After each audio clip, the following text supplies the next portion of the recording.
الاشخاص اللي اجوا على المانيا جديد لازم تشوفوا هذا الفيديو لانه راح يفيدكم للاخير.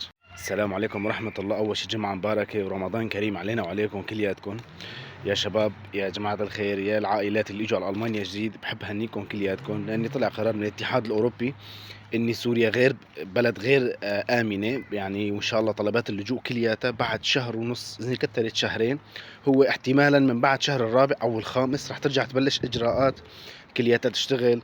وإن شاء الله أصحاب اللي عندهم بصمات إن شاء الله بتكسر بصماتهم بياخذوا كلياتهم إقامات. وبالنسبة للعائلات حكينا إن شاء الله كلياته كمان راح ياخذوا إقامات وراح ترجع الأمور مثل زي ما كانت أول على الضبط. وإن شاء الله الكل على بال ما ياخذ إقامات. ورمضان كريم علينا وعليكم. بتمنى ترفعوا لي هذا الفيديو للأخير. في أشخاص كثير بيحكوا معي على الخاص، بعتذر كثير منكم ما فيني أرد على الخاص لأني عدد كثير كبير بيبعت لي على الخاص وما يعني ما عم بقدر بإني برد على الكل. في أشخاص معينين عم بقدر برد عليهم. عملوا لي إعادة نشر لهذا الفيديو، خلي الكل يستفاد، وإن شاء الله الأمور كلياتها على خير وعلى أحسن، والله يوفق الجميع يا رب. إن شاء الله الكل بياخذ إقامات. وادعونا، وكل شخص إذا عنده أي رأي أو صاير عنده أي شيء يحط تعليقه مشان غيره كمان يستفيد. وعملوا كلياتكم إعادة نشر. مشكورين حبايبي.